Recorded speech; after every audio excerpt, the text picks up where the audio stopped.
I'm Anna, and this story isn't just mine. It's about the life I shared with Michael, my husband, and how everything we built together slowly unraveled. We met in college, two dreamers with ambitions as high as the stars. Michael was the kind of guy who could light up a room with his laugh, simple yet charming, always with a kind word for everyone. We fell in love, graduated, and, as luck would have it, started our careers at the same company. Life was good, simple, and blissfully happy. Our evenings were the highlight of my days. We'd come home, cook together, and share stories about our work. Michael was a good listener, always interested in my day, my ideas. He was supportive, proud of our equal standing at work, our shared ambitions. "Anna, you're amazing at what you do," he'd say with a smile. "I love that we're in this together." But then, everything changed when Michael got promoted. It was a significant achievement, and initially, I was overjoyed. But with the promotion came a change I hadn't anticipated. Michael started to care more about appearances, about status. He wasn't the same man I'd fallen in love with. Slowly, his criticism began. First, it was subtle, a comment here or there. "Why do we always eat the same meals? We can afford better now," he'd remark, pushing his plate away. I tried to adapt, to please him, but nothing seemed good enough. He began to critique my clothing, my shopping choices, even how I decorated our home.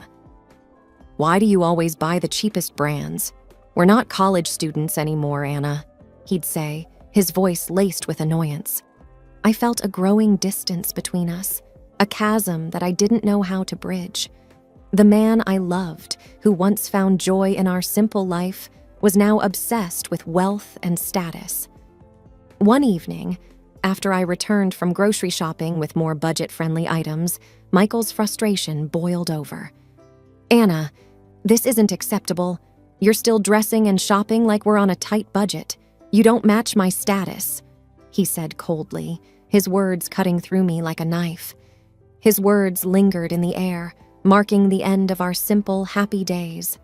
That was the moment I realized how much he had changed, how much our life had diverged from the path we once walked together. It was the beginning of the end, the start of a journey I never expected to take. As days turned into weeks, the strain in our relationship only deepened. Michael's constant critiques about how I didn't match his status weighed heavily on me. I missed the man he used to be, the one who found joy in our simple life together. But as his obsession with wealth and appearances grew, our connection continued to fade. In the midst of this growing distance, life threw us a curveball. I discovered I was pregnant. The news brought a mix of emotions, joy, fear, and a glimmer of hope that this might bring us back together. Michael's reaction to the pregnancy was surprisingly warm. His face, which had been etched with dissatisfaction for so long, lit up when I told him. "Really? We're going to have a baby?" he exclaimed, his voice filled with an excitement I hadn't heard in ages. For the first time in months, I saw a spark of the old Michael. During my pregnancy, he was attentive and caring, often checking in on me and ensuring I was comfortable. It felt like a breath of fresh air, a brief return to the days when we were a team. When our son, David, was born, Michael's joy was palpable. Holding David for the first time, he looked at me with tears in his eyes. "He's perfect, Anna. We made this beautiful boy," he said, his voice choked with emotion. The early days with David were a blur of sleepless nights and new routines, but they were also filled with moments of tenderness and joy. Michael, despite his busy schedule, tried to be there for David's first milestones. Watching him with our son, I saw glimpses of the man I had fallen in love with. With David's arrival, our relationship found a temporary peace. The arguments and criticisms subsided, replaced by shared moments of wonder over our son. It was as if David's presence healed some of the fractures in our marriage. I cherished this period, hoping it would last, that maybe this was the turning point we needed. But deep down, I couldn't shake the feeling that this was just a brief respite, a calm before another storm. For now, though, I held on to the hope that our family could find its way back to the happiness we once knew. Life with a newborn was a whirlwind, and for a while, it seemed to bridge the gap between Michael and me. But as David grew and the novelty of new fatherhood faded for Michael, the old patterns began to resurface. Michael's work consumed him more than ever, and when he was home, his attention was more focused on showing off David than actually bonding with him. He would buy our son the most expensive toys and clothes, things a toddler would never appreciate. One evening, I found Michael online, browsing through a list of elite preschools. He didn't even look up as I entered the room. "Anna, I'm thinking of enrolling David in St. James Academy. It's the best in the city," he said, not asking but telling. I sat beside him, trying to keep my voice calm. "Michael, he's just 2. Do we really need to send him to such an expensive school?" He finally looked at me, his expression one of disbelief. "Of course, we do. He's my son. He deserves the best." "But he needs time to be a kid, Michael. Love and attention, not just the most expensive things," I argued, feeling a familiar frustration. Michael shook his head, dismissing my concerns. "You don't understand, Anna. It's about giving him opportunities I never had." This was our new normal. Conversations turned into debates, and debates into arguments. It felt like we were speaking different languages. I longed for the days when our dreams and values aligned. The distance between us wasn't just emotional, it became physical. Michael often returned late from work, long after David and I had dinner. One night, when he came home at an ungodly hour, I couldn't hold back my frustration. "Michael, it's past midnight. You missed dinner again? David asked about you," I said, my voice laced with exhaustion. He shrugged off his coat, weary yet indifferent. "I'm the head of the department now, Anna. These late nights are just part of the job." "But what about us, Michael? What about your family?" I pleaded, hoping to reach some part of the man I married. He paused, his face a mix of fatigue and annoyance. "I'm doing all this for our family, Anna. You and David are living comfortably because of my hard work." I wanted to argue, to tell him that comfort wasn't just about money, but I was too tired. It was the same argument, and I knew I couldn't change his mind. As I lay in bed that night, listening to the faint clicks of his laptop from the other room, I realized that our little family was drifting apart. My husband, once my partner in every aspect of life, was now a stranger living under the same roof, connected only by a shared past and a son who deserved better than this growing void between his parents. It was during one of those long, silent evenings that I made a decision. I needed to go back to work, to find a piece of the woman I used to be before the distance with Michael grew too vast. The perfect opportunity came when a position opened up at my old company, the same place where Michael and I had started our journey together. Feeling a mix of nervousness and excitement, I decided to broach the subject with Michael. "Michael, I've been thinking of going back to work. There's an opening in my old department," I said, hoping for his support. His reaction was immediate and strong. "Go back to work? Why would you need to do that? I'm making more than enough for both of us," he replied, barely looking up from his laptop. I tried to explain. "It's not about the money, Michael. It's about me, about feeling like I'm contributing, being part of a team again." Michael finally looked at me, his expression one of disapproval. "You can contribute by taking care of David and the house. That's your team now." I couldn't hide my frustration. "But I need more than that. I want to use my skills, feel professional achievement again. Besides, it's good for David to see both his parents working." Michael stood up, his voice rising. "You going back to work, especially at my company, is not a good idea. What will people think? That I can't provide for my family?" I was taken aback by his attitude. "So this is about your image, your status?" He ignored my question and continued. "Look at yourself, Anna. You've changed. You've let yourself go since having David." His words were like a slap in the face. I felt my cheeks burning with a mix of anger and hurt. "What do you mean, I've let myself go?" "You know what I mean. You've gained weight. You hardly take care of yourself. It's not a good look, especially not for the wife of a department head," he said, his tone cold and detached. I was speechless, my heart pounding in my chest. The man who once loved me for who I was now stood there, criticizing my appearance, my worth. "And frankly," he added, his words cutting deeper, "I would be embarrassed to have you working at the company looking like this. I will be ashamed at work for such an ugly wife." I stood there, frozen, as he walked out of the room. His words echoed in my mind, a cruel reminder of how far we had drifted apart. That night, I lay awake, Michael's words replaying over and over. It was clear now. The man I married, the man I loved, was gone, replaced by someone I no longer recognized. The days following Michael's harsh critique were some of the loneliest I had ever experienced. His words had cut deep, leaving me to question not just our relationship, but my self-worth. In the midst of this turmoil, an unexpected incident occurred that changed everything. It was a typical Thursday afternoon when the doorbell rang. I opened the door to find a delivery man holding a large, extravagant bouquet of flowers. Confused, I accepted the bouquet and the accompanying card, thinking maybe Michael was attempting an awkward apology. But as I opened the card, my heart sank. The words were like a punch to the gut. "To the most beautiful and perfect woman in the world, with the most charming youth and slender waist, which can be embraced with 2 hands." The words mocked me, a stark contrast to what Michael had said just days before.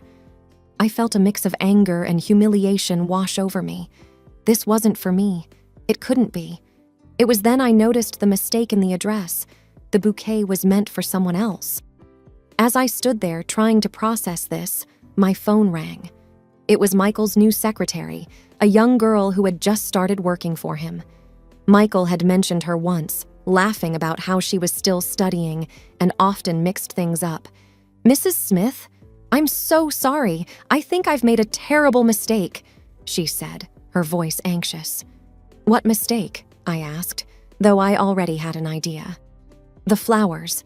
They were meant for someone else." "I'm so sorry. I sent them to the wrong address," she admitted, sounding flustered. A cold feeling settled in my stomach. "Who were they meant for?" I asked, my voice barely above a whisper. The secretary hesitated.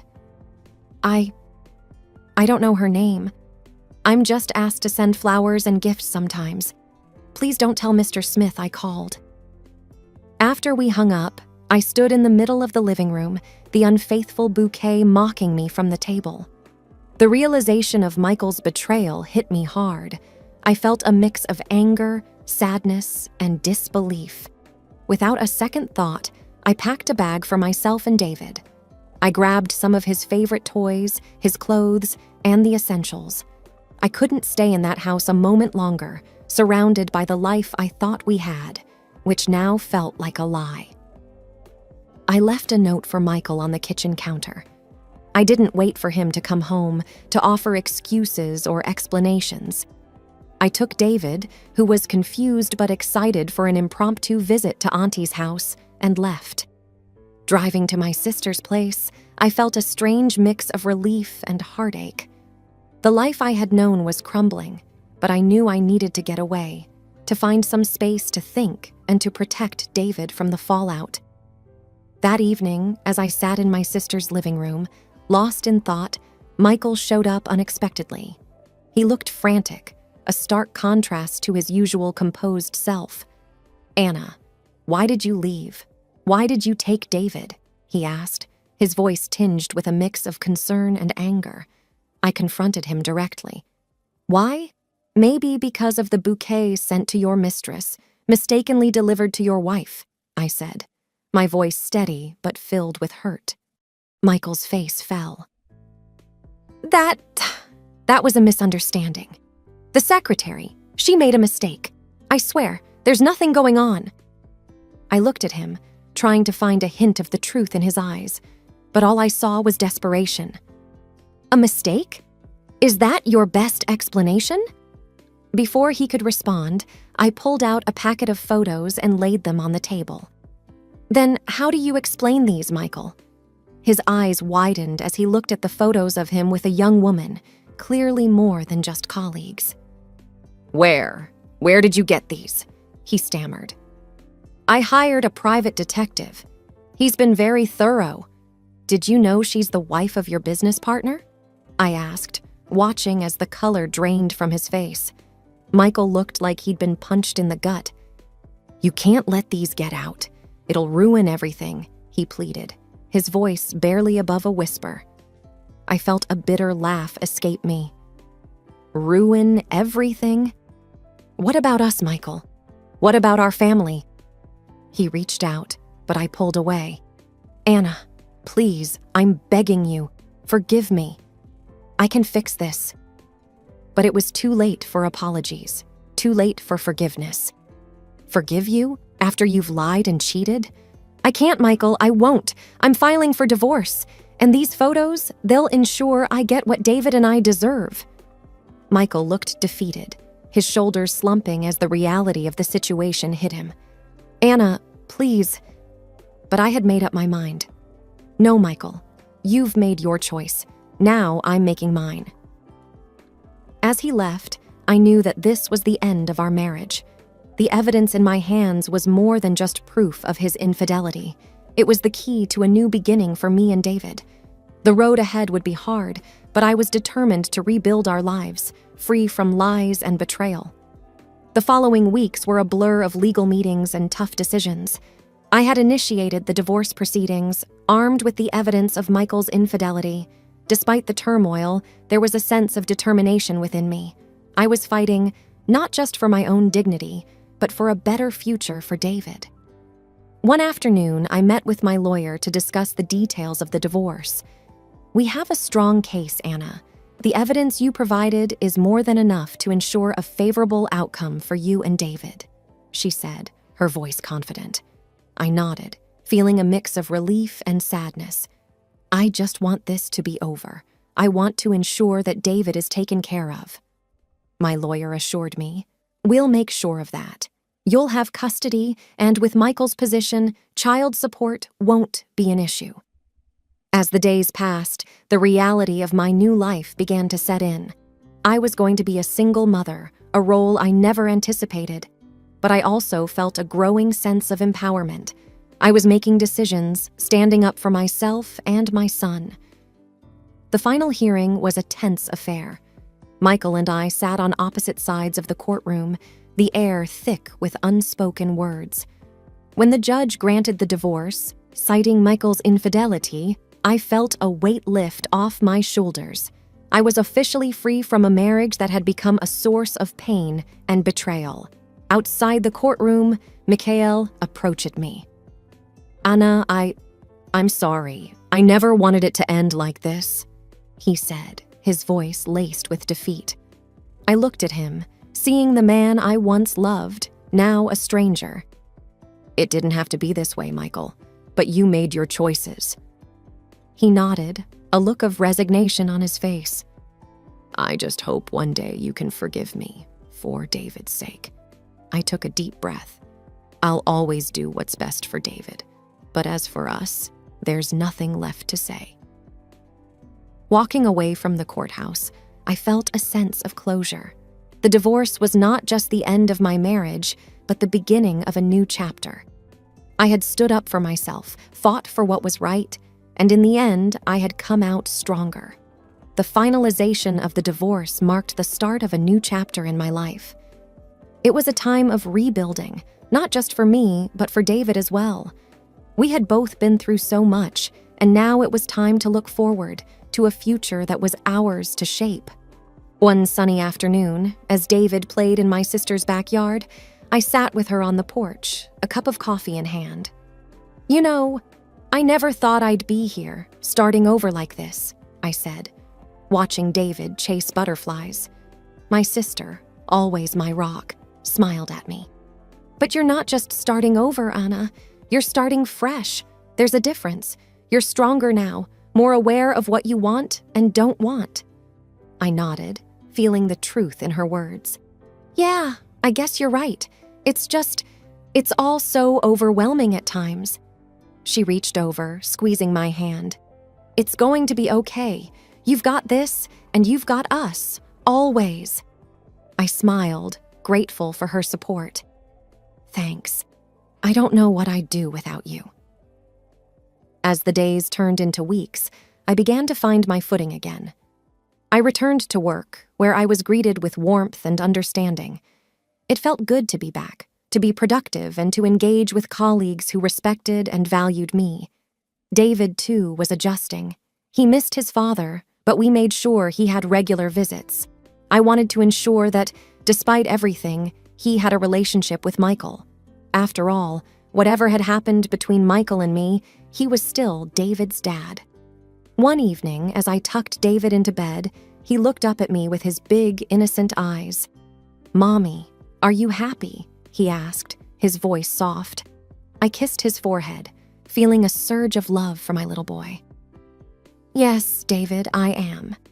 And I want you to always be happy too." He smiled, a sleepy, content smile. "I am, Mommy. I love you." "I love you too, sweetheart." "More than anything," I whispered, turning off his light. That night, as I lay in bed, I thought about the journey I had been on. I thought about the future, uncertain but promising. I had dreams to chase, a career to build, and a beautiful son to raise. The road ahead wouldn't always be easy, but I was ready to face it head on. As I drifted off to sleep, I realized that this wasn't just a new beginning. It was a chance to write my own story, on my own terms. And with that thought, I welcomed the challenges and opportunities that lay ahead, ready to embrace them with an open heart and a newfound strength.